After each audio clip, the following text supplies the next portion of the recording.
Pittsburgh, a 7-point favorite over Chicago. Who do you like tonight?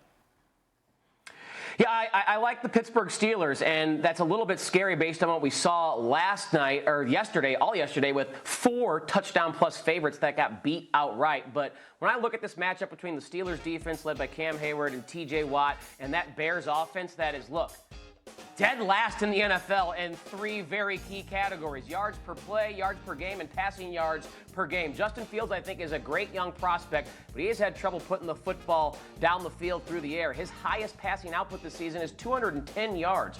So I think the Steelers, with that defense and Roethlisberger in the offense doing just enough, win this game by at least a touchdown. If you're scared of that based on yesterday, you can play a 6-point teaser, 2-leg part. Play the Steelers down to 1 point, play the total up to 45 and go under that. But I do think the Steelers get the win at Heinz Field in front of their fans. Yeah, by the way, Matt Nagy, too. When he was gone, Fields looked good, and he comes back. He better not look bad. Najee Harris has been big for the Steelers, coming out of Alabama as their first-round pick. What kind of game do you expect against that Bears defense tonight?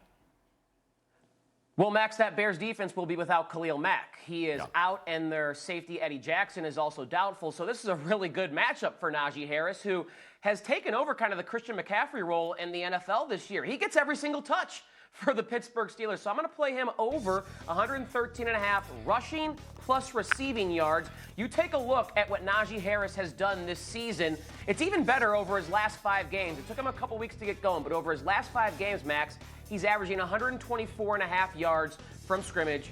He's averaging 26 touches per game in that time. And this matchup with the Bears, even when they had Khalil Mack, they were giving up 145 yards of total offense to opposing running backs per game. Najee Harris is handling like 95% of the touches for Pittsburgh. Some simple math here, some quick arithmetic on my hand.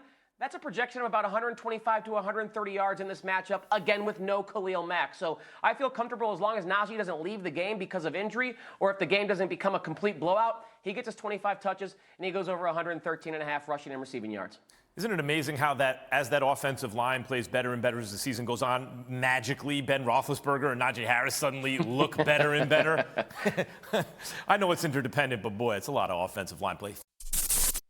Thanks for watching ESPN on YouTube. For live streaming sports and premium content, subscribe to ESPN+.